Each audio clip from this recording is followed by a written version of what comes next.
La pauvre employée a répondu au téléphone en parlant néerlandais, sans savoir que son patron millionnaire avait tout vu. Ce qu'il a fait ensuite l'a laissée choquée. Claire Van Dyck traversait silencieusement le hall principal de la vieille maison de maître à Lyon, où le parquet ancien grinçait sous ses pas mesurés. Elle portait un seau d'eau savonneuse dans une main, et dans l'autre, un chiffon imbibé de vinaigre et d'huile essentielle de lavande. La lumière du matin filtrait à travers les grandes fenêtres à vitraux, illuminant les détails dorés, des moulures et le velours fané des rideaux. Le silence était presque religieux. Dans cet endroit figé par le temps, on sentait le poids de l'histoire à chaque coin de mur, à chaque tableau ancien suspendu dans les couloirs. C'était un monde qui n'était pas le sien, mais qu'elle servait avec précision et discrétion. À 28 ans, Claire avait appris à se rendre invisible dans les demeures des autres. Fille de migrants néerlandais venus en France, lorsqu'elle n'avait que 6 ans, elle avait grandi entre deux mondes sans jamais vraiment appartenir à l'un ou à l'autre. Son accent français était impeccable, sans trace de son origine. Elle avait appris très tôt à effacer ce qui pourrait trahir ses racines, par peur, par fierté ou simplement par habitude. Seule dans cette maison, elle se sentait à la fois libre et enfermée. Libre parce qu'elle avait trouvé une routine stable, loin des incertitudes du passé. Enfermée parce qu'elle ne pouvait jamais réellement être elle-même. La maison appartenait à Julien Moreau, un homme d'affaires de 36 ans, héritier d'une des plus anciennes familles viticoles de la région.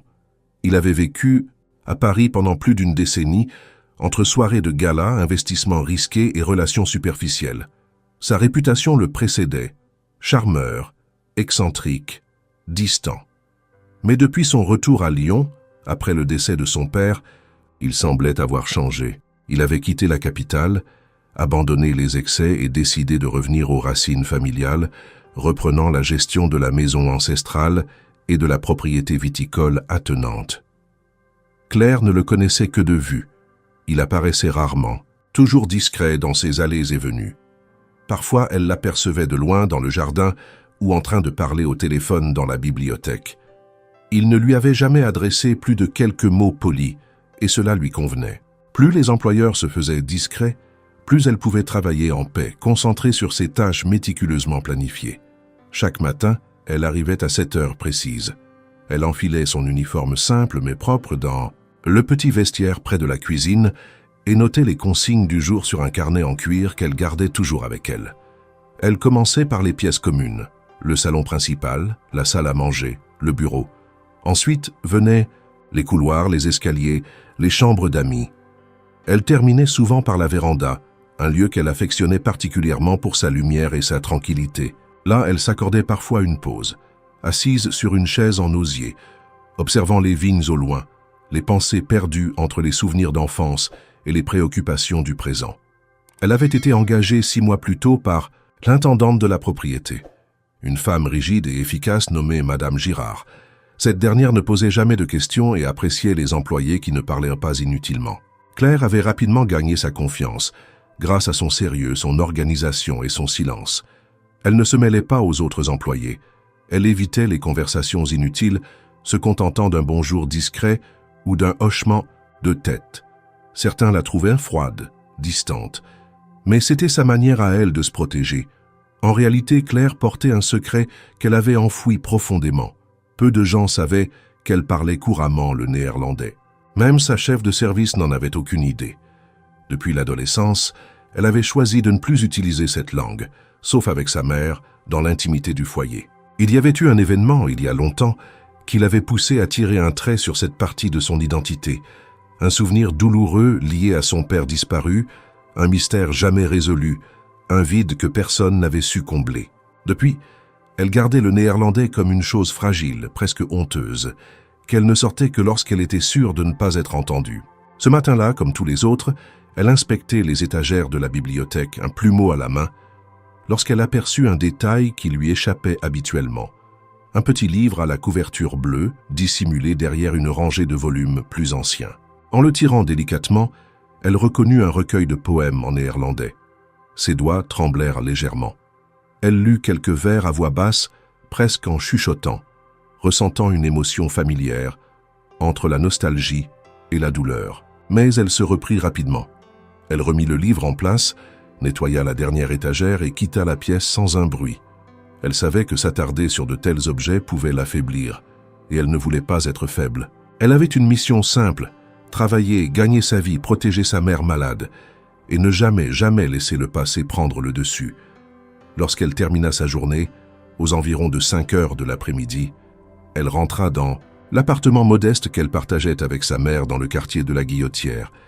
Là, les bruits de la rue, les voix des voisins, les odeurs de cuisine des immeubles anciens formaient un contraste saisissant avec le calme glacé de la maison Moreau. Elle y retrouvait une autre version d'elle-même, plus détendue mais aussi plus inquiète. Sa mère, souffrante depuis plusieurs semaines, refusait de consulter un spécialiste. Claire faisait de son mieux pour la soigner, mais l'anxiété grandissait chaque jour. Ce soir-là, après avoir préparé une soupe et installé sa mère, devant un feuilleton télévisé, elle s'assit seule dans la cuisine et relut une lettre ancienne, écrite de la main de son père, qu'elle conservait cachée dans un tiroir. Elle connaissait chaque mot par cœur, mais elle la relisait encore, comme pour y trouver une vérité nouvelle, un indice oublié. Elle se demandait si Julien Moreau connaissait quelque chose du passé de sa famille, si son retour à Lyon avait un lien quelconque avec les terres viticoles autrefois partagées par des noms aujourd'hui effacés. Mais elle repoussa cette idée. Elle n'était qu'une employée, une ombre parmi les ombres d'une maison trop grande.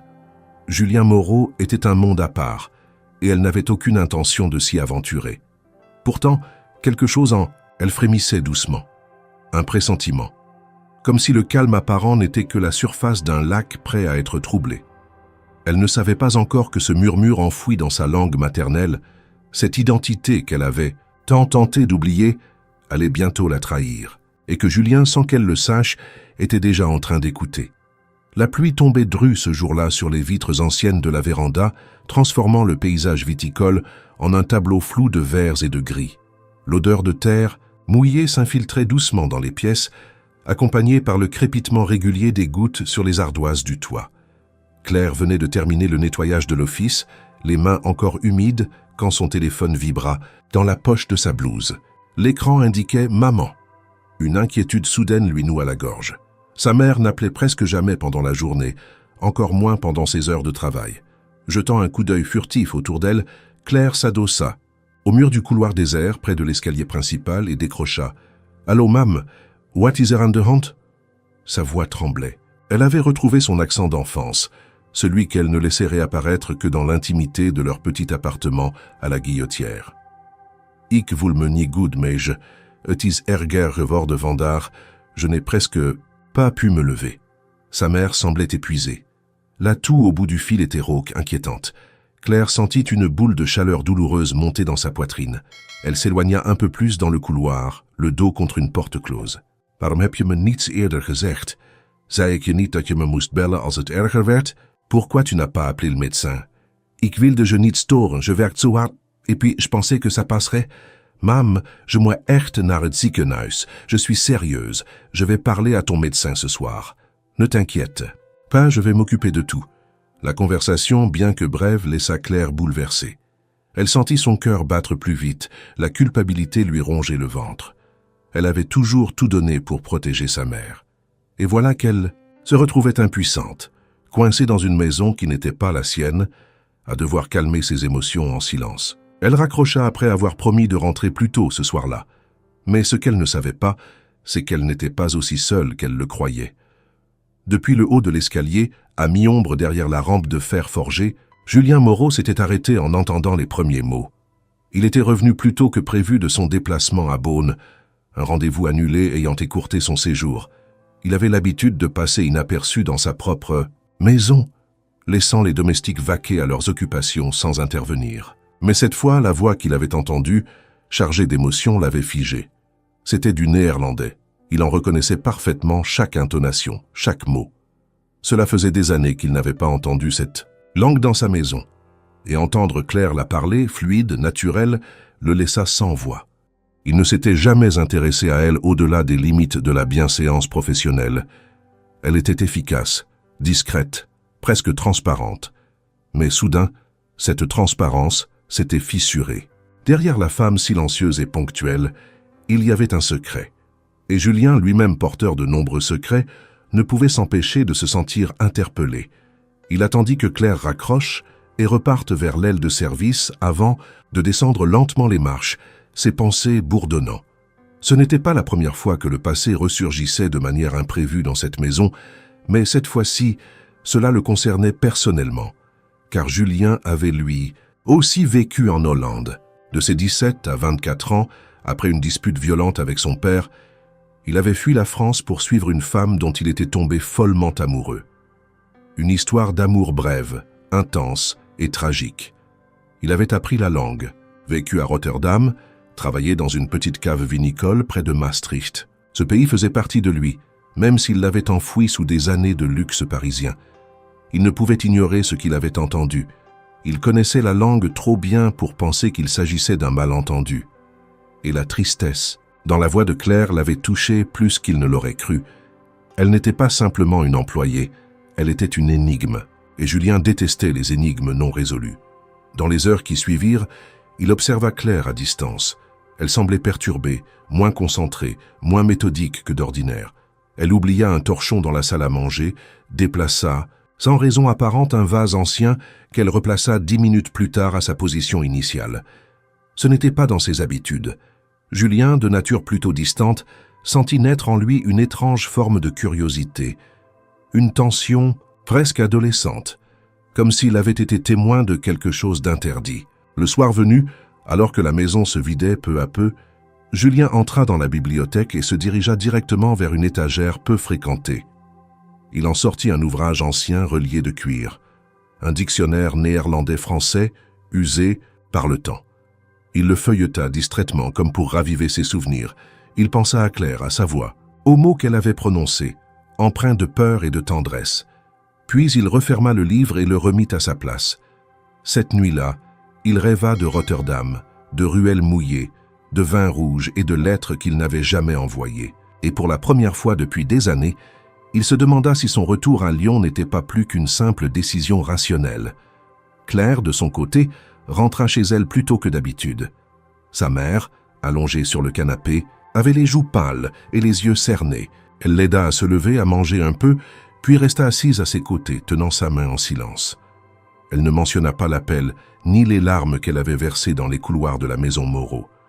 Elle gardait tout pour elle, et dans ce silence, elle ne savait pas que sa voix, pourtant discrète, avait déjà déclenché une suite d'événements qui changeraient à jamais le cours de leur vie. Le lendemain, tout semblait identique. Le même ciel gris, les mêmes couloirs silencieux, les mêmes tâches à accomplir. Mais derrière chaque geste, chaque regard, un changement invisible commençait à prendre forme. Car Julien avait entendu, et Julien se souvenait. Lorsque Julien ouvrit les volets de la chambre principale ce matin-là, la lumière crue du soleil hivernal inonda la pièce, chassant les ombres de la nuit.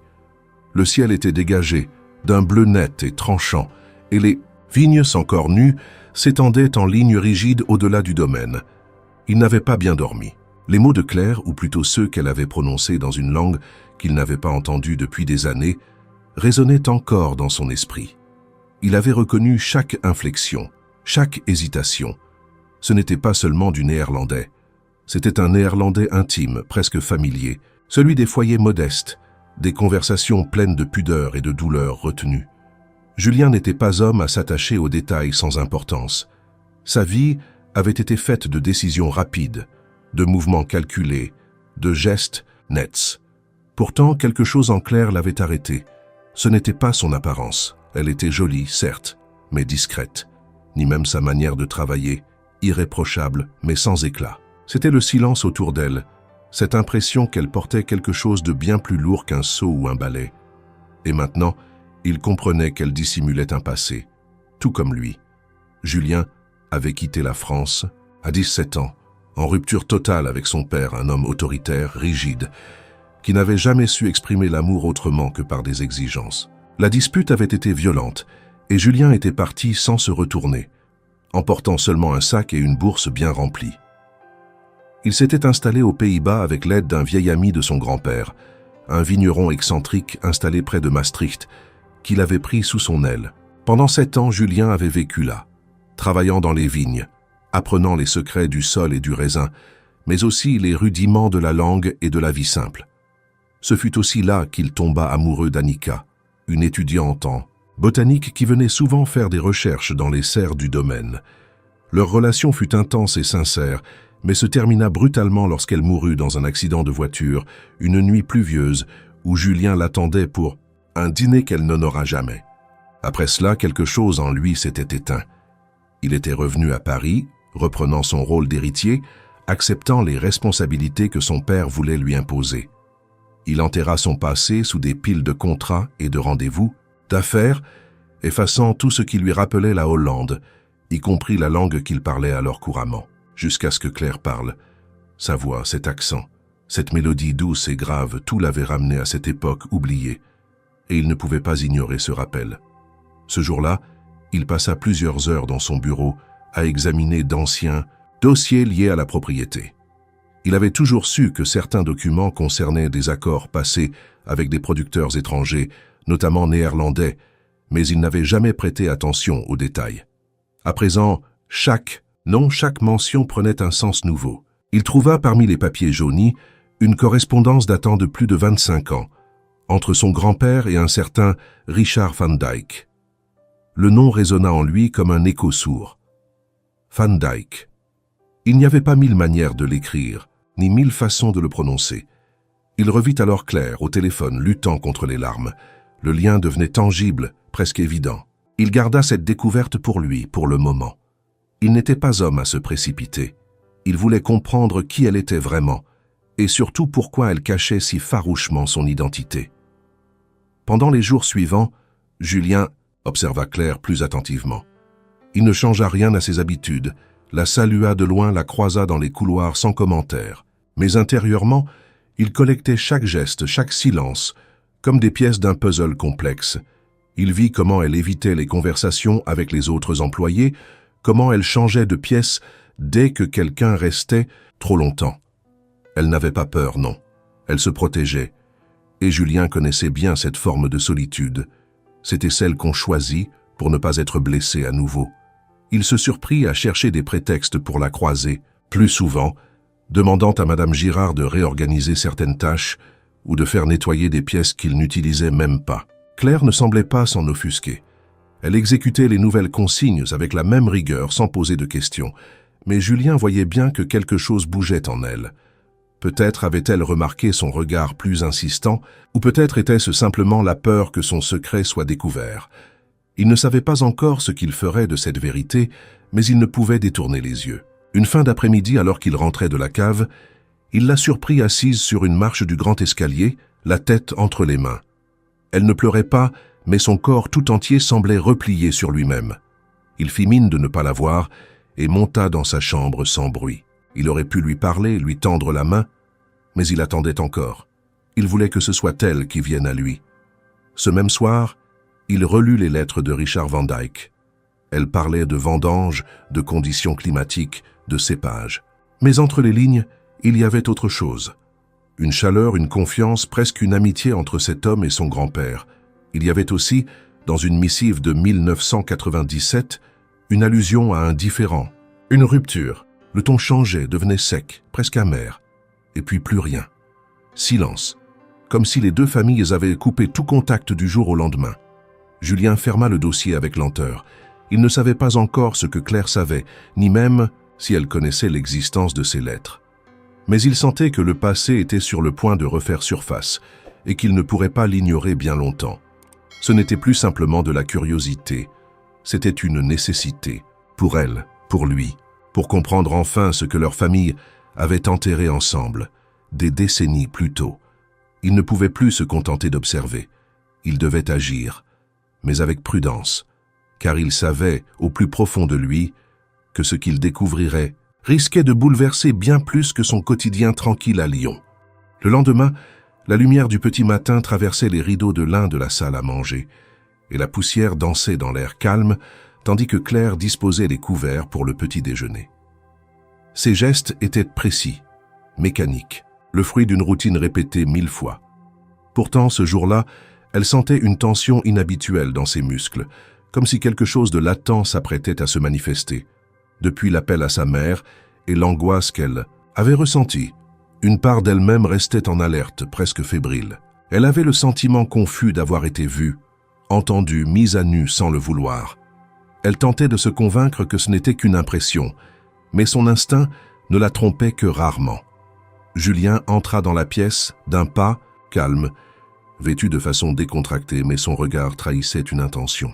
Il la salua d'un simple bonjour, sans insistance, puis se dirigea vers la cafetière. Claire sentit son cœur accélérer imperceptiblement.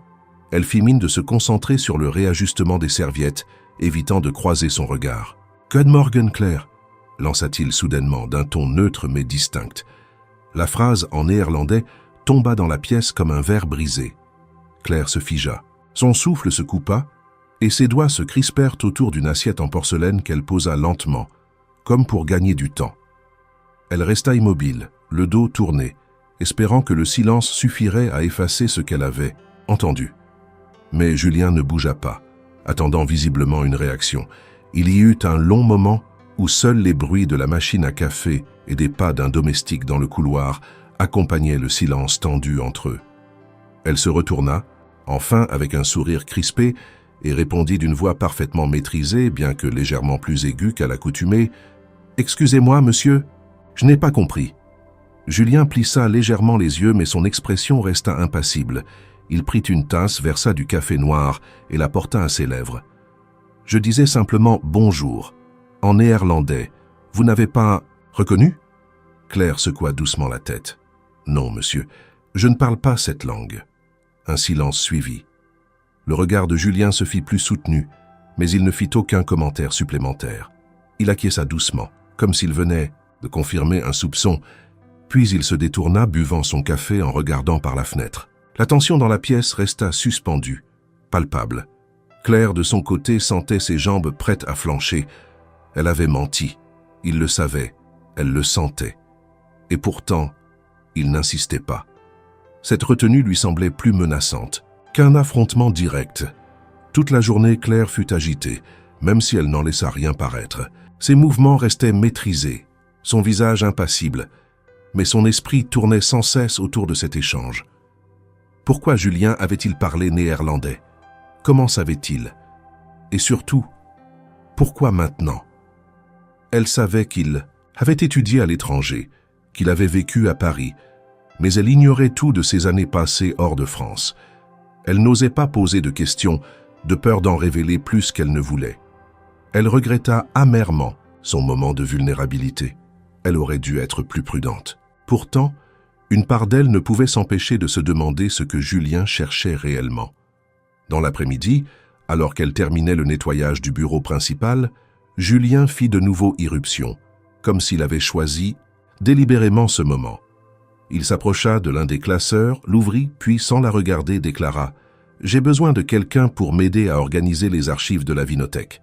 C'est un travail minutieux, mais aussi confidentiel.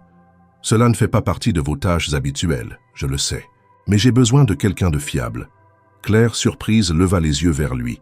Elle hésita à répondre, mesurant la portée d'une telle proposition. Ce n'était pas rien. Les archives de la Vinothèque n'étaient pas seulement un ensemble de papiers jaunis. C'était la mémoire commerciale de la maison Moreau. Y avoir accès, c'était toucher à l'histoire profonde du domaine. « Je ne suis pas certaine d'être la personne idéale pour cela, monsieur, » répondit-elle prudemment. « Je ne connais rien à la gestion viticole. » Julien sourit légèrement, presque imperceptiblement. « Ce n'est pas ce que j'ai dit. J'ai besoin de rigueur, de discrétion et de quelqu'un qui sait lire entre les lignes. Je pense que vous êtes tout à fait capable. » Il la laissa là, sans plus de justification. Le message était clair. C'était une offre mais aussi une mise à l'épreuve. Claire sentit que refuser serait suspect. Accepter cependant la rapprochait dangereusement de ce qu'elle voulait éviter. Être mêlée aux histoires familiales, être visible. Mais elle n'avait pas le luxe de décliner. Elle hocha la tête. « Très bien, monsieur, je m'en occuperai. » Dès le lendemain, elle fut installée dans une petite pièce attenante à la cave principale, où étaient entreposés les vieux registres, les lettres, les contrats, tout ce qui avait forgé la réputation de la maison Moreau depuis le XIXe siècle. L'odeur du papier ancien et de la cire lui rappelait les archives municipales où elle avait, enfant, tenté de retrouver une trace de son père. Elle se perdit vite dans les classeurs, les liasses ficelées, les enveloppes ouvertes, à moitié. Et parmi ces documents, elle commença à remarquer des détails troublants. Des correspondances en néerlandais, des contrats signés avec des producteurs hollandais, des noms qui lui rappelaient des bribes d'histoires racontées par sa mère.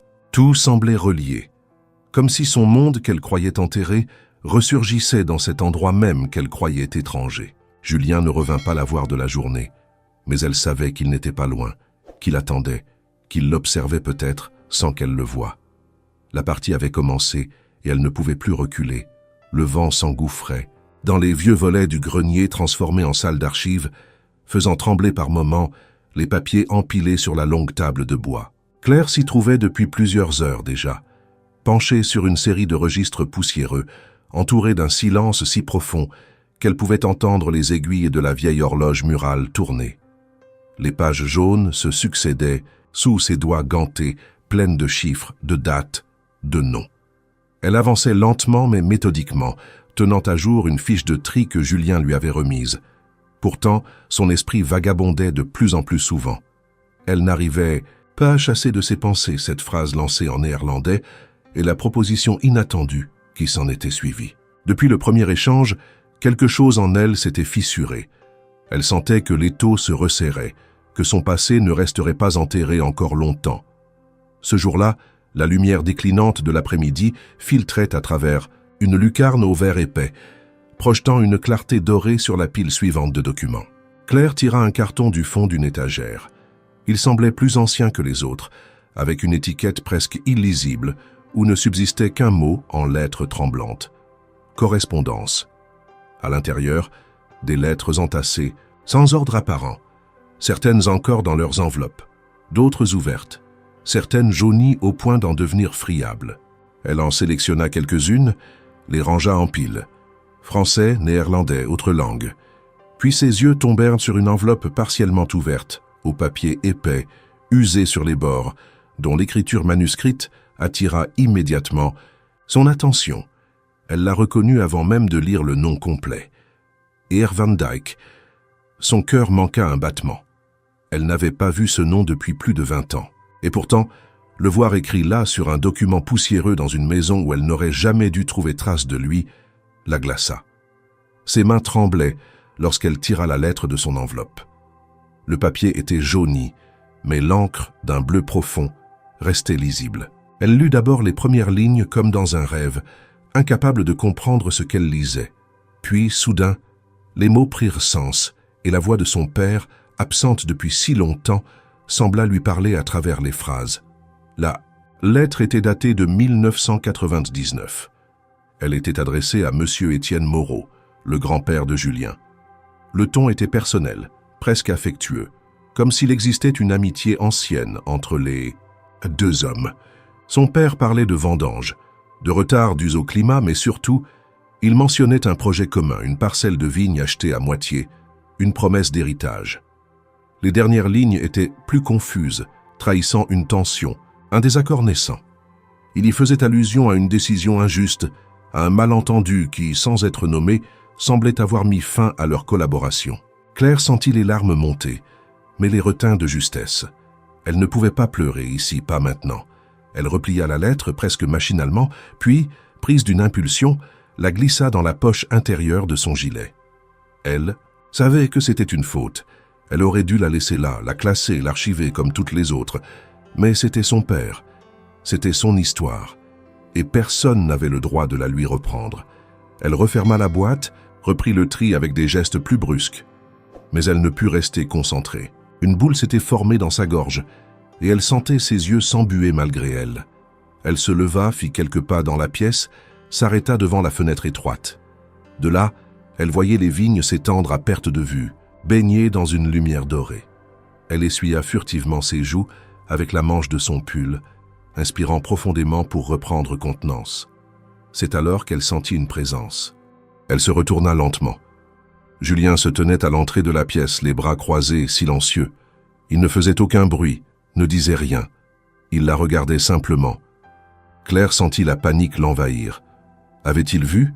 Avait-il deviné ce qu'elle avait fait? Son regard était indéchiffrable, mais elle percevait quelque chose de différent, une douceur mélangée à une curiosité contenue. Vous avez trouvé quelque chose d'intéressant » demanda-t-il enfin, d'un ton calme. Elle secoua la tête, tentant de contrôler sa voix. Rien de plus que de vieux courriers d'affaires. Il s'avança lentement dans la pièce, s'arrêtant à quelques pas d'elle. Il regarda la table, les piles, les registres. Ce sont parfois les lettres les plus personnelles qui contiennent les vérités les plus précieuses, murmura-t-il, presque pour lui-même. Claire sentit une chaleur lui monter aux joues. Il savait. Peut-être pas précisément, mais suffisamment pour comprendre qu'elle avait touché à quelque chose d'important. Elle serra les poings pour ne pas trembler. Julien, sans insister, se tourna vers la sortie. « Prenez le temps qu'il faut, Claire. Je sais que ce travail n'est pas facile, mais je vous fais confiance. » Puis il disparut dans le couloir, laissant derrière lui un silence plus lourd encore. Claire resta immobile un long moment. La lettre, dans sa poche, semblait brûler contre sa peau. Ce soir-là, dans sa chambre, elle la relut à la lueur d'une petite lampe.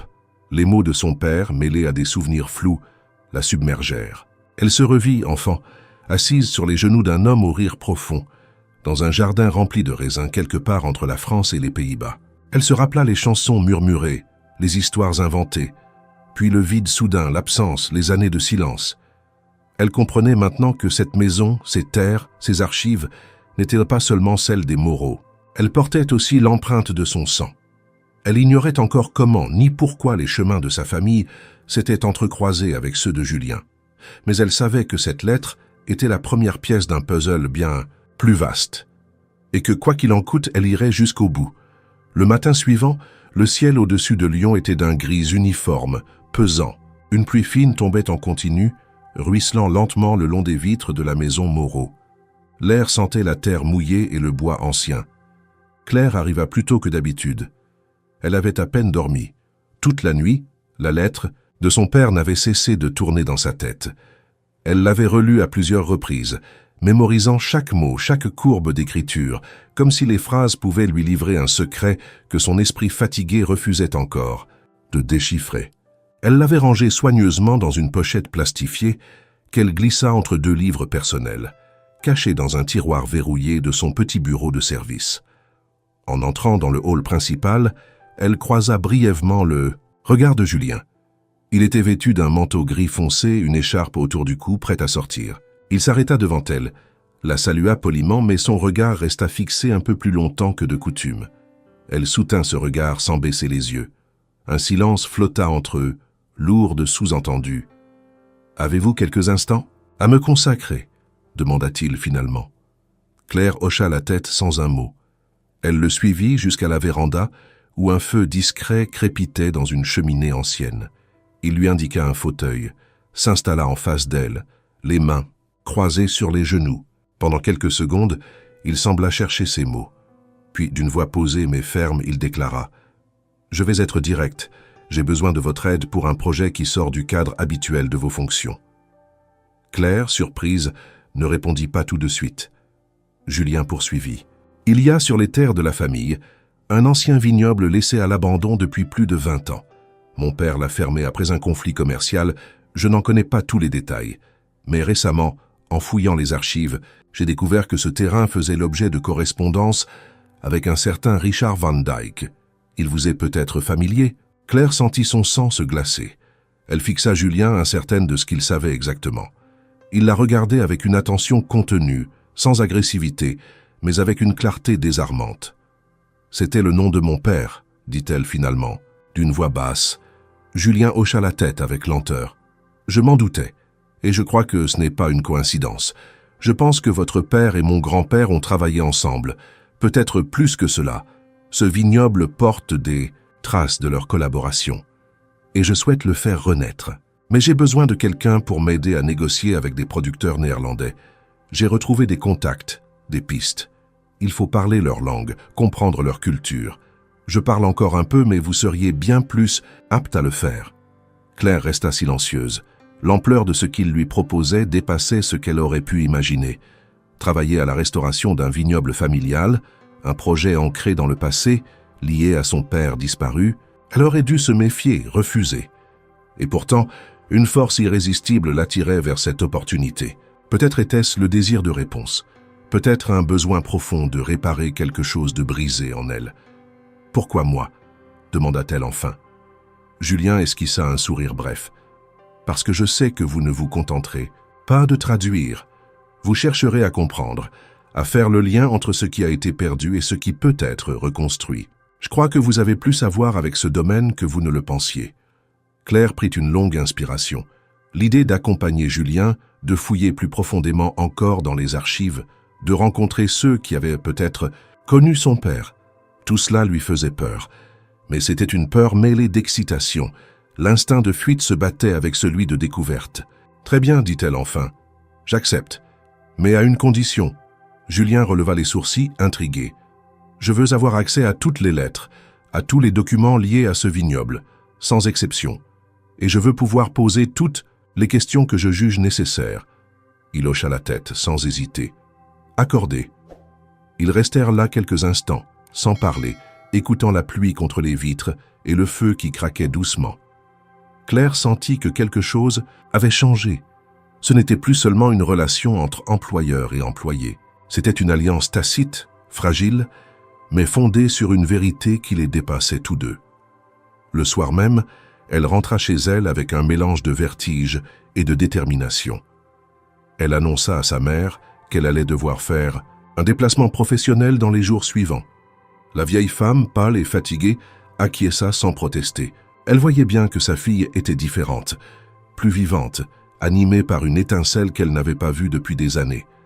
Claire passa la nuit à relire encore la lettre de son père, à imaginer ce que ce projet pourrait révéler. Elle savait qu'elle risquait de découvrir des vérités douloureuses, que les secrets enfouis ne reviendraient pas sans conséquence. Mais elle était prête. Pour la première fois depuis longtemps, elle ne fuyait pas. Elle avançait. Et Julien, à sa manière silencieuse, avançait aussi. Ce qu'il ne savait pas encore, c'est que le vignoble abandonné recelait bien plus qu'une vieille querelle ou un partenariat oublié. Il était le cœur d'une histoire commune, un carrefour de destinée que le temps n'avait jamais réellement séparé. La voiture roulait à une allure régulière sur les routes sinueuses de la région Auvergne-Rhône-Alpes, longeant des vallées verdoyantes et des champs détrempés par les pluies récentes. À l'intérieur du véhicule, le silence n'était interrompu que par le ronronnement du moteur et les notes feutrées d'une musique classique diffusée à faible volume. Claire, assise sur le siège passager, gardait les mains croisées sur ses genoux, le regard perdu à travers la vitre embuée. Julien conduisait d'un air concentré, les yeux fixés sur l'horizon, mais tout son corps trahissait une tension maîtrisée, comme s'il contenait en lui-même des mots qu'il n'osait pas encore dire. Ils avaient quitté Lyon à 7 heures du matin, direction une petite ville à la frontière franco-belge, où Julien avait prévu de rencontrer un couple de producteurs néerlandais qui avaient autrefois collaboré avec son grand-père. L'objectif officiel du voyage était de discuter d'un partenariat potentiel pour le renouveau du vignoble abandonné. Mais tous deux savaient que cette expédition n'était pas simplement commerciale, elle était personnelle. Pour Julien, c'était une tentative de réconciliation avec une partie oubliée de son héritage. Pour Claire, c'était une brèche ouverte sur un passé familial qu'elle n'avait jamais cessé de chercher à comprendre. Ils ne s'étaient pas parlé depuis le départ, mais ce silence n'était pas pesant. Il avait la densité d'un calme avant la tempête, le prélude à des confidences qui attendèrent leur moment.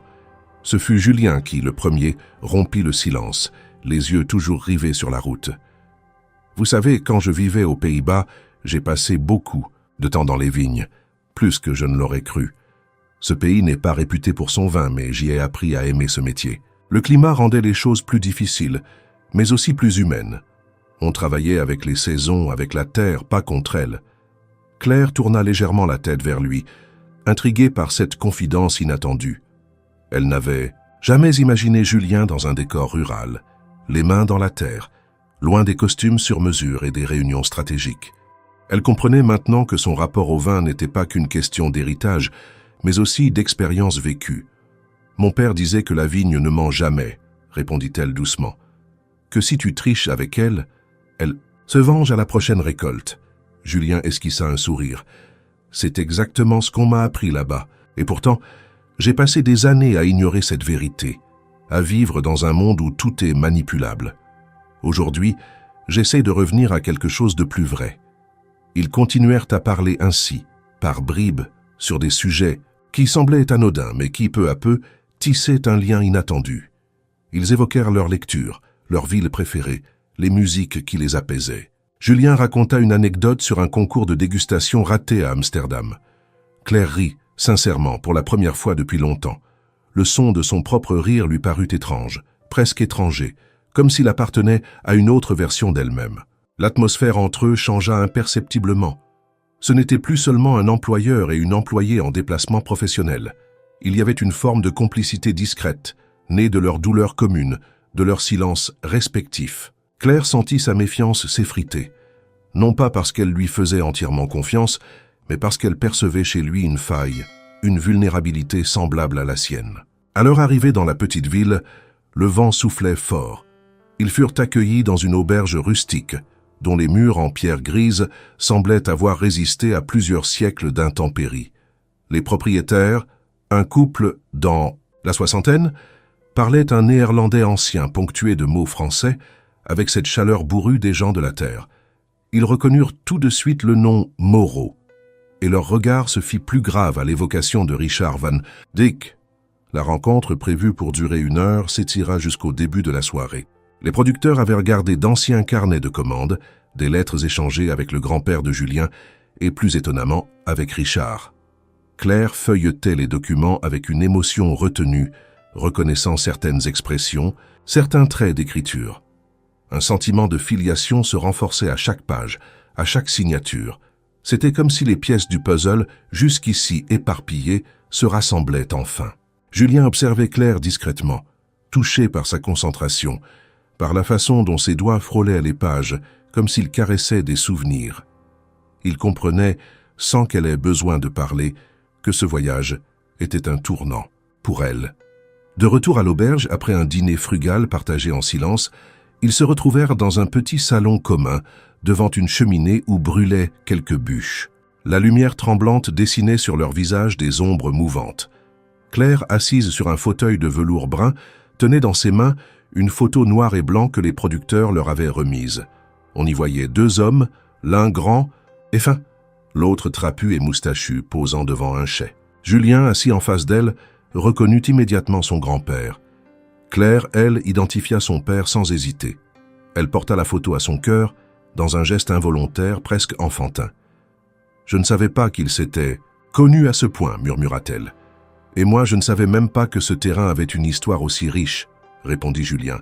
J'ai grandi entouré de secrets. Mon père ne parlait jamais du passé. Mon grand-père non plus. Aujourd'hui, je me rends compte que je ne connais qu'une infime partie de ce que je croyais être mon héritage. » Claire le regarda longuement. Elle aurait voulu lui dire qu'elle comprenait, que son propre père s'était volatilisé sans laisser de traces, qu'elle avait passé des années à chercher un sens à cette disparition. Mais les mots restèrent bloqués dans sa gorge. À la place, elle lui tendit la photo. Julien la prit avec délicatesse, la contempla un moment, puis la rendit à Claire. « Gardez-la. Elle vous revient. » Le silence s'installa à nouveau, mais cette fois il n'était pas pesant. Il était plein de choses non dites, d'une confiance en construction. Lorsqu'ils montèrent chacun dans leur chambre, il n'y eut pas de promesses, pas de regards équivoques. Mais tous deux savaient que désormais leur relation avait changé. Ils n'étaient plus seulement 2 êtres réunis par hasard dans une maison ancienne. Ils étaient devenus 2 héritiers involontaires d'un passé commun, 2 témoins d'une histoire oubliée. Et si l'avenir restait incertain, au moins avaient-ils franchi ensemble une première frontière. Le retour à Lyon fut silencieux. Le paysage défilait derrière les vitres de la voiture, un mélange de champs inondés, de collines nues et de forêts grises. Claire regardait sans vraiment voir, perdue dans ses pensées, la photo des 2 hommes serrés contre sa poitrine, dans une pochette en carton brun. Julien, au volant, paraissait concentré sur la route, mais ses traits trahissaient une agitation contenue. L'atmosphère, autrefois teintée de curiosité et de découverte, s'était chargée d'un poids nouveau. Quelque chose avait changé, imperceptiblement mais irréversiblement, dans l'équilibre fragile entre eux. Dès leur arrivée à la maison Moreau, Julien se replongea dans ses affaires. Il s'enferma plusieurs heures dans son bureau, feuilletant des contrats, étudiant des rapports et rédigeant des courriels. Claire, elle, retourna au classement des archives, cherchant parmi les documents laissés en suspens d'éventuelles traces du nom de son père. Mais son esprit ne cessait de revenir à une pensée lancinante. Pourquoi ce vignoble avait-il été abandonné si brusquement? Et pourquoi son père, après avoir manifestement participé à sa création, avait-il disparu sans explication de la vie des Moreau et de la sienne? Le lendemain, en fin d'après-midi, alors qu'elle traversait le couloir menant à l'aile ouest de la maison, Claire aperçut Julien qui sortait de la bibliothèque, un dossier noir à la main. Elle allait détourner le regard, comme à son habitude, mais il l'interpella d'un ton neutre. « Claire, vous avez un moment? J'aimerais vous montrer quelque chose. » Elle le suivit, légèrement méfiante, jusqu'à la salle de réunion, attenante au bureau principal. Julien déposa le dossier sur la table, l'ouvrit puis fit glisser vers elle une copie de contrat imprimée sur un papier au filigrane discret. Il ne parla pas immédiatement. Il la regarda dans les yeux comme pour jauger sa réaction. Claire baissa les yeux et commença à lire. À mesure que ses yeux parcouraient les lignes, une colère sourde monta en elle. Le document était un accord de partenariat commercial avec un groupe de viticulteurs néerlandais. Mais ce n'était pas cela qui la bouleversait, c'était le nom inscrit dans les premières lignes comme consultant de référence pour la renaissance du vignoble, Herr Van Dyck. Claire releva brusquement la tête, son visage livide. « Vous avez utilisé le nom de mon père, sans m'en parler, sans mon accord ?» Julien garda son calme, mais ses traits se durcirent légèrement. « Je n'ai rien inventé. Ce nom figurait déjà dans les anciens accords que j'ai retrouvés. Certains des producteurs néerlandais ne voulaient pas entendre parler des Moreau. Ils avaient confiance en votre père. Ce nom a permis de rouvrir le dialogue. Vous avez joué avec l'identité d'un homme disparu depuis plus de 20 ans. Vous avez utilisé son nom comme un outil de négociation, comme une signature fantôme, sans aucun respect pour ce qu'il représentait pour moi, ni même pour la vérité. Claire, je ne l'ai pas fait par légèreté. Je pensais que ce projet pouvait vous permettre de... Ce projet? Vous pensiez me manipuler avec ça? Vous pensiez que je me laisserais entraîner dans vos affaires de famille parce que vous avez exhumé un passé auquel je n'ai jamais eu accès? Elle recula d'un pas, ses mains tremblant. Sa voix d'ordinaire mesurée était devenue tranchante, presque douloureuse à entendre. Julien resta silencieux un moment, puis prit une inspiration. « Je n'ai jamais voulu vous blesser. Ce nom n'est pas une manœuvre. C'est une trace, une présence, et je croyais sincèrement que cela pouvait vous rapprocher de lui. Je me suis peut-être trompé, mais mon intention n'a jamais été de vous manipuler. Vous vous êtes trompé, en effet, et profondément. » Claire tourna les talons, quittant la pièce d'un pas rapide, laissant derrière elle une tension qui semblait geler l'air. Elle traversa la maison comme une ombre, récupéra ses affaires personnelles dans sa chambre de service et sortit sans dire un mot à personne. Elle ne prit pas le bus comme d'habitude. Elle marcha longuement, sous un ciel de plomb, les rues de Lyon s'étirant devant elle comme un labyrinthe familier devenu étranger. Ce soir-là, de retour chez elle, elle resta des heures assise dans le silence du salon, la photo de son père posée sur la table basse. Sa mère dormait déjà, inconsciente du tumulte intérieur qui dévastait sa fille. Claire pensait à tout ce qu'elle avait cru découvrir, à tout ce qu'elle avait laissé émerger d'elle-même en travaillant avec Julien. Elle s'en voulait d'avoir été naïve, de s'être laissée émouvoir, d'avoir cru qu'un projet pouvait devenir une quête de vérité. Peut-être avait-elle confondu collaboration et confiance, passé commun et lien sincère. Mais au fond d'elle, une autre voix, plus douce, murmurait que Julien n'avait pas agi par cruauté, qu'il avait lui aussi cherché à comprendre, qu'il avait, peut-être maladroitement, voulu réparer quelque chose. Malgré tout, le lien entre eux semblait désormais brisé. Une confiance fragile avait été fêlée par un choix unilatéral, par une décision prise dans l'ombre d'un nom trop lourd à porter. Claire se demandait si elle pourrait encore retourner à la maison Moreau, si elle aurait la force de continuer à chercher dans les archives un père dont elle ne connaissait plus que les traces indirectes. Et pourtant, quelque chose en elle refusait d'abandonner. Une intuition peut-être, ou cette sensation persistante que l'histoire n'était pas encore terminée. Elle ignorait ce que Julien ferait désormais. Mais elle, de son côté, savait qu'elle ne pouvait pas reculer. Elle devait aller au bout. Pas pour Julien, pas même pour son père, mais pour elle-même. Les jours qui suivirent la rupture avec Julien furent marqués par une intensité silencieuse dans la vie de Claire. Elle continua son travail à la maison Moreau, mais leurs chemins ne se croisèrent plus. Julien, de son côté, semblait s'être volontairement effacé, confiné, à son bureau ou en déplacement. Les rares fois où elle l'aperçut, ce fut de loin, à travers une fenêtre ou au détour d'un couloir. Il ne tenta aucune approche, ne prononça aucune excuse. Le vide entre eux semblait s'être élargi, alimenté par l'incompréhension, et le poids de ce nom qu'il avait utilisé sans en mesurer la portée intime. Claire, pourtant, n'abandonna pas ses recherches. Une part d'elle voulait encore comprendre, aller au bout de cette histoire dont elle ne connaissait que les fragments. Elle passait chaque soir des heures dans la pièce d'archives, triant, classant, cherchant des lettres oubliées, des registres de transactions, des carnets de bord. C'était un travail solitaire, presque obsessionnel, mais nécessaire. Elle ne savait pas ce qu'elle espérait découvrir exactement. Peut-être des preuves que son père n'était pas celui que l'absence avait transformé en figure floue, peut-être un message caché entre les lignes, une vérité jamais dite. Un soir, alors que la lumière déclinait derrière les vitres, ternes de la pièce, elle découvrit un carnet relié en cuir, glissé derrière une pile de classeurs. Il n'avait pas de titre, pas de date visible. En l'ouvrant, elle reconnut immédiatement l'écriture de son père. Cette même écriture qu'elle avait vue sur les rares lettres que sa mère avait gardées, qu'elle avait lues et relues, cherchant à deviner l'homme derrière les mots. Ce carnet n'était pas un journal à proprement parler, mais plutôt une série de réflexions, de notes personnelles, de souvenirs liés au travail dans les vignes. Il y parlait de la terre, de la météo, des rendements, mais aussi d'hommes, et parmi eux, un nom revenait souvent, Étienne Moreau. Les premières pages étaient pleines d'admiration. Il y décrivait Étienne comme un visionnaire, un homme, dur mais juste, qui avait vu en lui plus qu'un simple ouvrier. Il parlait de la complicité qui s'était tissée entre eux, des discussions autour des cépages, des expériences menées ensemble. Puis, au fil des pages, le ton changeait. Le respect demeurait, mais une déception s'infiltrait dans les phrases.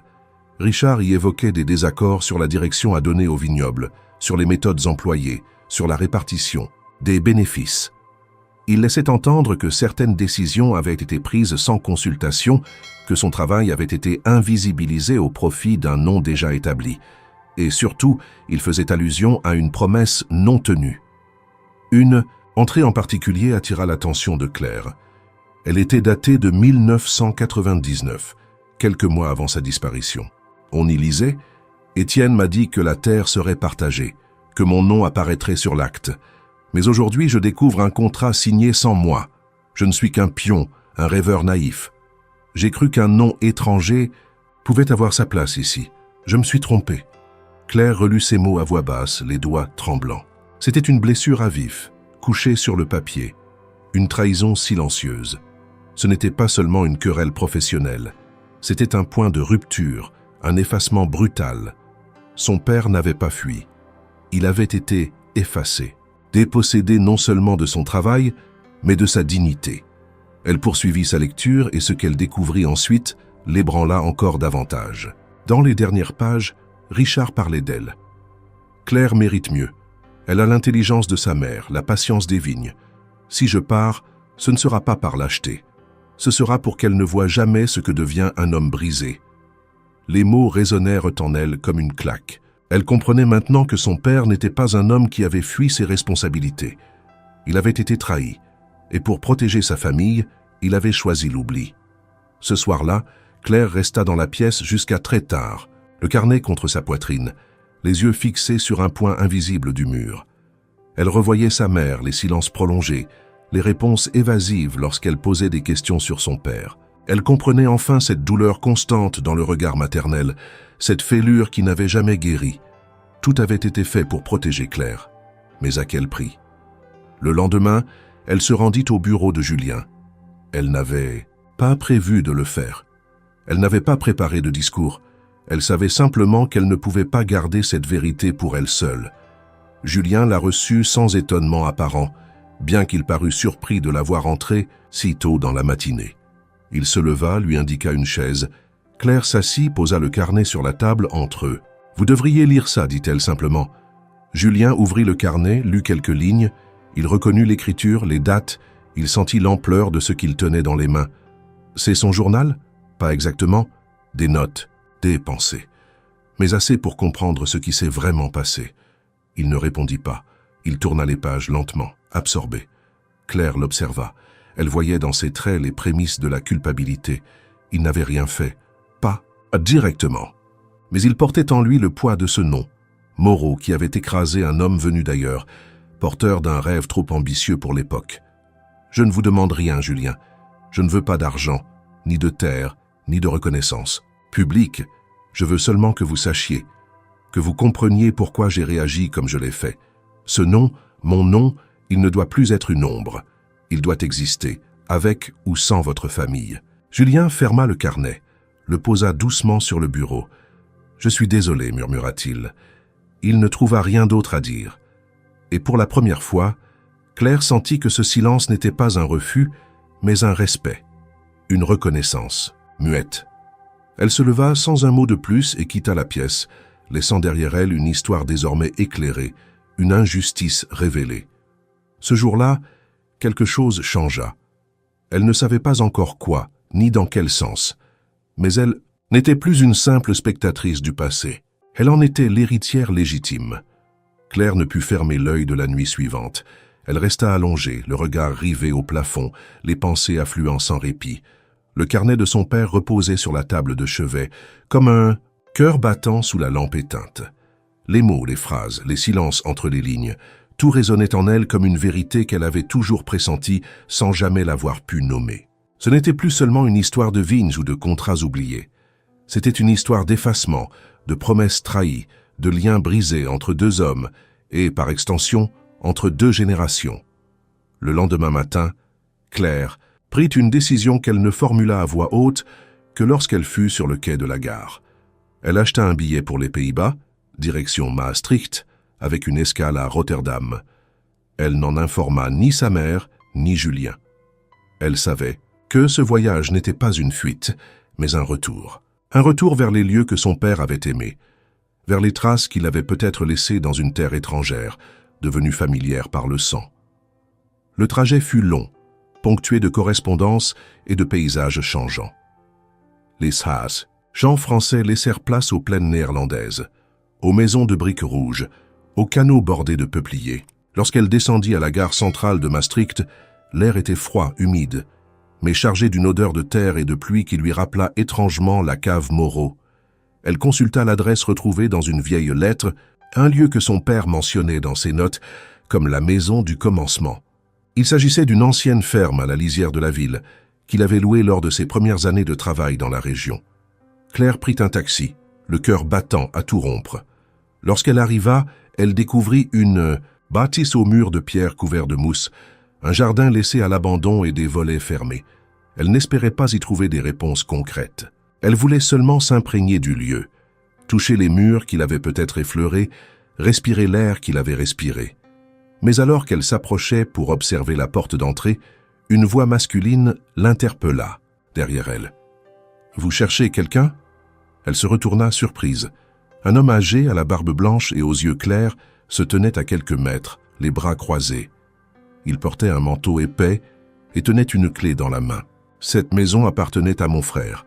Il est décédé il y a 10 ans. Vous êtes de la famille ?» Claire hésita puis montra la photo qu'elle gardait sur elle. « Richard Van Dyck, c'était mon père. Je crois qu'il a vécu ici pendant quelque temps. » Le regard de l'homme se transforma immédiatement. Il avança lentement, les yeux rivés sur la photo. « Richard, le néerlandais à l'accent français. Bien sûr que je me souviens, c'était un bonhomme, calme. Il travaillait dans les vignes de la vallée. Il parlait souvent de sa fille, Claire. Il disait qu'il reviendrait pour elle. » Les mots la frappèrent de plein fouet. Elle dut s'asseoir sur une marche en pierre pour reprendre son souffle. « Savez-vous pourquoi il est parti? Pourquoi il n'est jamais revenu ?» L'homme secoua la tête. Il parlait peu du passé, mais je sais qu'il avait été trahi par quelqu'un de très proche. Il disait que son nom ne valait rien là-bas, qu'il devait tout reconstruire ici. Puis un jour il est parti. Il a vendu quelques outils, laissé une lettre à mon frère, puis plus rien. Claire sentit les larmes monter, mais les retint. Elle remercia l'homme, resta encore un moment dans le jardin puis repartit vers la gare. Son cœur était lourd, mais une certitude nouvelle l'habitait. Son père n'avait jamais cessé de l'aimer. Il n'avait pas disparu par égoïsme, mais par désespoir. Il s'était tué à la tâche, à la honte, au souvenir d'un nom rayé. Ce qu'elle ne savait pas encore, c'est que Julien, de son côté, avait découvert son absence. Il avait tenté de la joindre à plusieurs reprises, en vain. Puis, en consultant l'agenda numérique qu'elle utilisait pour planifier les recherches d'archives, il avait vu une note dissimulée sous un nom de code. Retour aux racines. Adresse, Maastricht, ferme de la vallée. Sans hésiter, il prit le premier vol pour les Pays-Bas. 2 jours plus tard, Claire se tenait devant les ruines d'une petite cave viticole désaffectée à la frontière du Limbourg, indiquée dans une autre des lettres retrouvées. Elle explorait les lieux, prenant des photos, cherchant des traces physiques du passé, lorsqu'elle entendit des pas derrière elle. Elle se retourna et le vit. Julien, essoufflé, les cheveux en désordre, un sac de voyage encore en bandoulière. « Qu'est-ce que vous faites ici ?»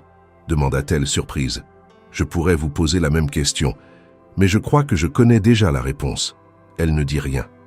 Il s'approcha lentement, sans tenter de combler tout de suite la distance. « Je ne suis pas venu pour me justifier, ni pour vous convaincre. Je suis venu parce que je ne pouvais pas rester là-bas pendant que vous marchiez seul sur les pas d'un passé que j'ai, même indirectement, contribué à enterrer. » Claire détourna les yeux. « Vous n'aviez pas à venir, ce voyage était le mien. Il est le nôtre maintenant. Que vous le vouliez ou non, nos histoires sont liées. Et je ne veux plus qu'elles se croisent seulement par accident. » Un silence s'installa, pesant mais chargé d'un souffle nouveau. Claire finit par lui tendre la main. Julien la prit sans hésiter. Ensemble, ils entrèrent dans la vieille cave, les pas résonnant sur les dalles froides. Il n'y avait plus de barriques, plus de bouteilles, mais dans l'air flottait quelque chose de plus précieux, la mémoire de ceux qui avaient rêvé, avant eux. Ce jour-là, Claire comprit que le passé ne se réparait pas avec des promesses. Il se reconstruisait à travers les actes, les décisions, les chemins empruntés à deux. Et Julien comprit, lui, qu'hériter, ce n'était pas posséder. C'était rendre justice. Le retour en France ne fut ni triomphal ni paisible. Julien et Claire revinrent à Lyon avec le silence de ceux qui avaient vu, senti, touché quelque chose de trop grand pour être résumé en mots. Les jours passés à Maastricht et dans les campagnes voisines avaient ouvert des plaies anciennes, mais aussi dévoilé des vérités enterrées sous des décennies de silence et de convenances familiales. L'ambiance dans la voiture était lourde, mais différente de celle qui avait marqué leur premier voyage. Cette fois, il n'y avait plus de mystère, plus de masque à porter. Ils étaient revenus chargés de leur histoire, de la douleur des pères et de la responsabilité de réparer. Julien s'enferma aussitôt dans son bureau dès leur arrivée. Il ne s'isola pas par fuite, mais par nécessité. Il relut chaque ligne des documents anciens, confronta les archives familiales avec les lettres et notes découvertes par Claire, et surtout, il commença à revoir tous les contrats signés au fil des années, notamment ceux liés aux parcelles les plus anciennes du domaine Moreau. Il passait des heures penché sur les actes notariés, les transferts de propriété, les changements d'enregistrement cadastraux, et ce qu'il découvrit le bouleversa profondément. Un acte, en particulier, daté de l'année 1999, attira son attention. Il s'agissait du transfert final d'une parcelle de 3 hectares située au sud-est du domaine, officiellement enregistrée au nom de la famille Moreau. Mais dans les annotations marginales, une mention avait été effacée au stylo noir, remplacée par une formule vague sur un partenaire étranger n'ayant pas finalisé son engagement. Julien, intrigué, consulta les archives de la chambre notariale de la région. Il y découvrit une copie plus ancienne du contrat, conservée dans les registres de l'époque. La parcelle avait bel et bien été acquise conjointement par Étienne Moreau et Richard Van Dyck. Le nom de ce dernier avait été supprimé des registres officiels après coup, sans justification légale valable. Julien sentit le sol se dérober sous ses pieds. Ce n'était plus une hypothèse, ce n'était plus une intuition partagée dans le silence d'une cave abandonnée. C'était un fait. Une part de son héritage ne lui appartenait pas légitimement. Il passa une nuit entière à réfléchir à la manière d'agir. Ses avocats, consultés discrètement, lui confirmèrent que même des années plus tard, la descendance de Richard pouvait légalement revendiquer une partie du domaine, à condition de produire des preuves que Claire détenait désormais. Le matin suivant, Julien convoqua Claire dans la salle du conseil, une pièce rarement utilisée sauf pour les réunions importantes. Lorsqu'elle entra, elle vit les documents étalés sur la table, les copies des anciens contrats, Les actes, notariés. Les extraits du cadastre. Julien, debout près de la fenêtre, se retourna avec un visage grave. « Je sais maintenant. J'ai trouvé ce que vous cherchiez depuis le début, et je suis prêt à corriger ce qui a été fait. » Claire s'approcha lentement, les bras croisés. « Vous allez me proposer un arrangement ?» Julien secoua la tête. « Non, je vais vous restituer ce qui vous revient. Officiellement, cette parcelle, les 3 hectares du sud-est, elle est légalement vôtre. Je peux faire les démarches moi-même, ou vous pouvez faire appel à votre propre avocat. Mais je ne veux pas que vous dépendiez de ma décision. Ce n'est pas une faveur, ni une dette. C'est une restitution. » Claire resta silencieuse. Elle fixait les papiers, les tampons, les signatures, mais son regard était ailleurs. Finalement, elle leva les yeux vers lui. « Je ne veux pas de terre, Julien. Je ne veux pas d'argent, mon père n'aurait pas voulu non plus. Ce qu'il voulait, c'était qu'on reconnaisse qu'il avait existé, qu'il avait contribué à quelque chose de vrai, et qu'on ne l'avait pas effacé sans conséquence. » Julien hocha la tête, profondément touché. Il comprenait enfin ce que Claire avait voulu lui dire depuis le début. Elle n'avait jamais voulu prendre. Elle avait voulu qu'on se souvienne. Alors, dit-il, je ferai inscrire son nom comme cofondateur du domaine, sur les registres, dans les archives, sur les prochaines étiquettes. Ce ne sera pas symbolique. Ce sera officiel. Claire le regarda longuement. Un moment passa, puis elle murmura « Merci ». Il y avait dans ce mot toute la reconnaissance, mais aussi toute la fatigue d'un combat mené sans relâche. Julien s'assit lentement, le regard perdu vers la fenêtre, où les premières feuilles du printemps commençaient à frémir. Claire, elle, resta debout, droite, comme une silhouette nouvelle, née de la mémoire d'un homme qu'on avait trop longtemps ignoré. Les jours suivants furent consacrés aux démarches administratives, aux mises à jour juridiques, aux annonces officielles. Julien organisa une petite conférence de presse locale, non pas pour faire parler de lui, mais pour présenter le nouveau visage du domaine. Dans son discours, il évoqua Richard Van Dyke, son travail, son engagement et la décision tardive mais sincère de lui rendre sa place dans l'histoire de la maison Moreau. Claire était présente, assise au premier rang, le regard fixé sur les mains jointes devant elle. Elle ne souriait pas, elle écoutait. Elle gardait le silence comme on garde un héritage. Cette reconnaissance, pourtant, ne changeait pas tout. Elle n'effaçait pas l'absence. Les années perdues, les questions restaient sans réponse. Mais elle posait une base solide, un socle sur lequel quelque chose de nouveau pouvait enfin être construit. Claire sentait que sa place dans cette histoire ne se limitait plus au rôle de spectatrice ou d'enfant de disparu. Elle devenait actrice d'un futur possible. Julien, de son côté, prenait conscience que l'héritage ne valait rien s'il n'était pas partagé. Il avait hérité d'une terre, d'un nom, d'un empire en sommeil. Mais sans mémoire, sans justice, ces pierres n'étaient que des murs. Avec Claire, il entrevoyait une autre manière de faire, une autre manière d'être. Pas dans la dette ni dans la charité, mais dans la construction. Ils ne se parlèrent que peu après l'événement. Chacun avait besoin de solitude, de respiration. Mais un matin, Julien déposa sur le bureau de Claire une enveloppe blanche contenant un croquis. Il s'agissait d'une étiquette de vin encore à l'état de projet. Au centre, en lettres sobres, « Rencontre ». En dessous, 2 signatures imprimées, J. Moreau and C. Van Dyke. Claire resta longtemps à observer ce papier, puis elle le rangea dans son sac. Elle ne savait pas encore ce qu'elle allait répondre, mais elle savait désormais qu'une autre histoire était prête à commencer. Une histoire qu'ils écriraient ensemble, non pour réparer le passé, mais pour honorer ce qu'il avait permis de révéler. La maison Moreau, désormais empreinte d'une atmosphère nouvelle, vivait une transformation silencieuse. Les couloirs, autrefois marqués par le poids des secrets et des absences, semblaient respirer un air plus léger. L'équipe, bien que discrète, percevait que quelque chose d'essentiel avait changé. Julien n'était plus le même homme. Il parlait moins, mais écoutait plus. Il ne donnait plus des ordres, il posait des questions. Quant à Claire, elle ne se contentait plus de nettoyer et de trier. Elle se tenait droite, présente, ancrée, comme une pièce retrouvée d'un puzzle ancien. Chacun savait, sans qu'un mot soit prononcé, que son rôle ici n'était plus celui d'une employée. Elle était devenue mémoire vivante du domaine. Depuis l'annonce publique de la reconnaissance du rôle de Richard Van Dyke, les échos n'avaient pas tardé à se faire entendre. Des journalistes spécialisés en histoire du vin, des descendants de vignerons anciens, même de simples habitants de la région, tous avaient voulu en savoir plus sur ce nom oublié, sur cette collaboration effacée. Julien avait soigneusement protégé Claire de cette attention, refusant toute interview à sa place, insistant pour que sa vie privée demeure intacte. Elle le remercia silencieusement pour cela. Ce n'était pas la célébrité qu'elle recherchait, mais la justesse. Un mois après la conférence de presse, Julien convoqua une réunion dans le petit salon du domaine, en présence de quelques membres du conseil d'administration et de Claire. Il avait devant lui un dossier brun, relié par une ficelle de coton et quelques feuillets imprimés.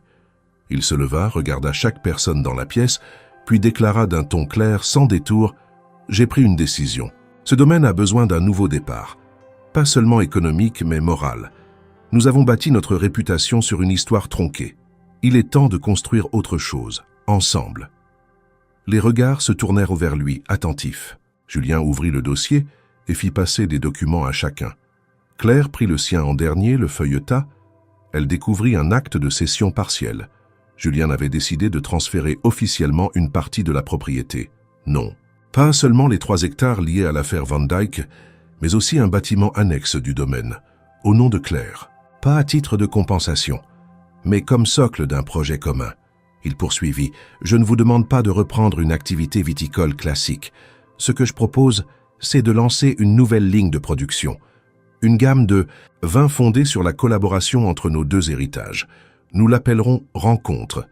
Ce nom n'est pas un artifice marketing. Il symbolise exactement ce que ce lieu est devenu. Claire leva les yeux vers lui. Elle voulait parler. Mais Julien la devança. « Je ne le fais pas pour me racheter, ni pour réparer quelque chose.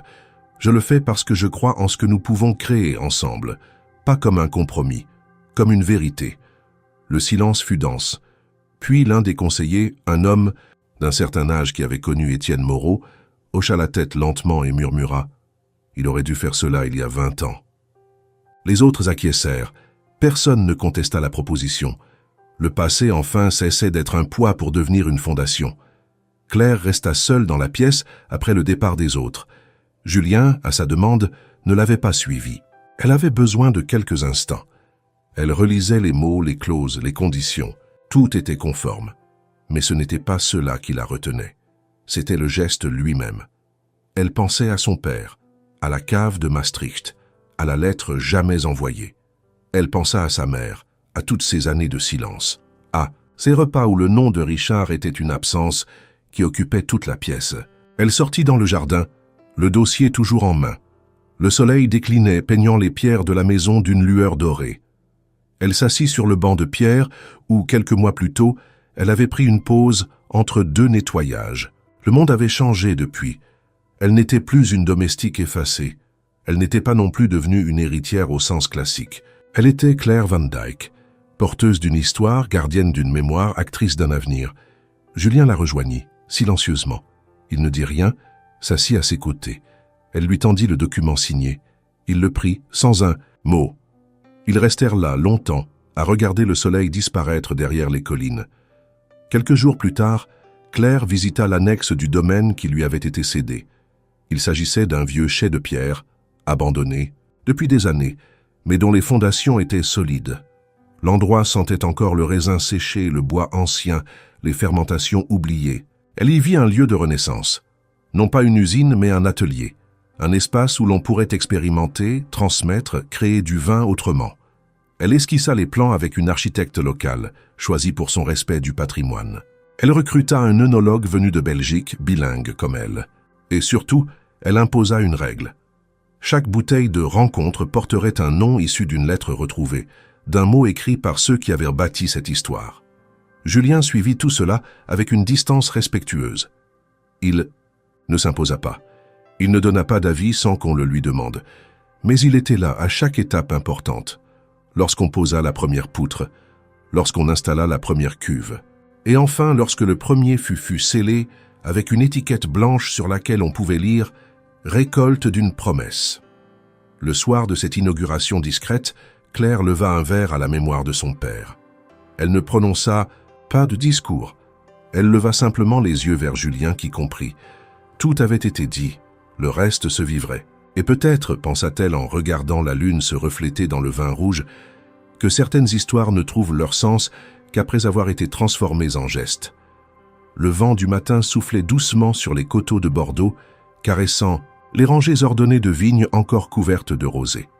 Dans le grand hall d'exposition, les stands prenaient vie peu à peu, les caisses de vin s'ouvraient, les bouteilles s'alignaient sur les nappes blanches, les étiquettes soigneusement orientées vers les visiteurs qui ne tarderaient pas à affluer. C'était la première fois que Claire participait à un événement de cette ampleur, non pas comme spectatrice ou assistante, mais comme représentante officielle d'une nouvelle marque, d'un projet personnel devenu réalité.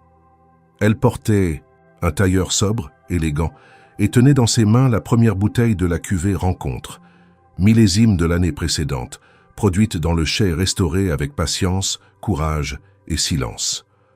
À ses côtés, Julien ajustait les derniers éléments du stand. Des panneaux explicatifs sur l'histoire du projet, des photographies du vignoble, des copies encadrées des lettres retrouvées, ainsi qu'un petit encart discret à la mémoire de Richard Van Dyke. Il ne disait rien, mais ses gestes trahissaient une émotion contenue. Pour lui aussi, cette journée était une consécration, non d'un exploit commercial, mais d'une transformation intérieure. Il avait commencé ce projet avec l'arrogance de celui qui croit pouvoir réparer les fautes avec des actes. Il le poursuivait aujourd'hui avec l'humilité de celui qui a appris à se taire et à laisser l'autre exister pleinement. Les Saxers, premiers visiteurs, arrivèrent à 9 heures du matin. Des distributeurs, des journalistes, des sommeliers, des amateurs curieux. Beaucoup étaient intrigués par le nom de la nouvelle marque, par l'histoire qui l'accompagnait. Claire répondit aux questions avec précision, sans emphase. Elle parlait du vin, bien sûr, des cépages, des méthodes artisanales, de la fermentation lente, mais elle parlait surtout de transmission, de résilience, de ce que signifie réellement rencontrer quelqu'un à travers un héritage commun. Les gens écoutaient en silence, puis goûtaient, et leur regard changeait. Ils comprenaient que ce vin ne racontait pas seulement une histoire, il portait un legs. Julien la laissait parler, n'intervenait que lorsque c'était nécessaire. Il avait compris que la parole de Claire, sa voix, était devenue la plus légitime pour porter ce projet. Il observait avec une fierté discrète, comme on regarde une graine pousser après l'avoir plantée dans une terre que l'on croyait infertile. Vers midi, un vieil homme s'approcha du stand. Il tenait une canne sculptée à la main et portait un chapeau usé par les ans. Il demanda à parler à Claire en particulier. Lorsqu'elle s'approcha, il posa une petite boîte en bois sur la table. « Je suis le fils de Guérit, dit-il simplement. Il travaillait avec votre père. Il partageait les mêmes outils, les mêmes espoirs. Il m'a parlé de vous. Il m'a demandé, avant sa mort, de vous remettre ceci si jamais je vous croisais un jour. » Claire ouvrit la boîte avec des gestes précautionneux. À l'intérieur, une petite grappe de raisin sculptée dans de la pierre volcanique et un billet écrit à la main. « À Claire, ce que ton père a planté, tu l'as fait. » Grandir. Elle sentit les larmes monter, mais les retint. Elle remercia l'homme d'une poignée de main ferme. C'était plus qu'un hommage. C'était un cercle qui se refermait, une boucle enfin complétée. L'après-midi passa rapidement. Les bouteilles s'écoulaient à un rythme soutenu. Les retours étaient enthousiastes, sincères. Les compliments pleuvaient, mais Claire restait sobre. Elle ne voulait pas que ce succès devienne une autre forme de fuite. Ce vin, cette récolte, c'était le fruit d'un passé difficile, d'une histoire douloureuse, mais aussi d'un amour reconstruit. Elle ne l'avait pas produit pour briller, mais pour relier. Julien s'approcha d'elle à la fin de la journée. Le stand se vidait, les lumières s'adoucissaient. Il lui tendit un verre de la dernière cuvée. « Tu sais, dit-il, je n'ai jamais cru au destin, mais je crois au choix, et je suis heureux que tu sois resté, que tu aies choisi de rester. » Claire leva son verre. « Je n'ai pas choisi de rester. J'ai choisi d'avancer, avec ou sans toi. Mais si tu veux marcher à mes côtés, alors oui. Je suis là. » Ils trinquèrent en silence. Les mots n'étaient plus nécessaires. Tout avait été dit, vécu, compris. Cette nuit-là, de retour à l'hôtel, Claire resta seule quelques instants sur le balcon. Elle regardait la ville s'étendre sous les étoiles, pensant à son père, à sa mère, aux lettres, aux terres, à la colère, à la paix. Elle pensa aussi à Julien, à la manière dont il avait changé, non pas pour elle, mais avec elle. Elle sourit. Pas un sourire de victoire, un sourire calme, doux de ceux que l'on esquisse lorsque l'on se sent enfin à sa place. Ce n'était pas une fin, ce n'était même pas un recommencement. C'était une récolte, et chaque récolte, elle le savait désormais, portait en elle la promesse d'un nouveau chapitre.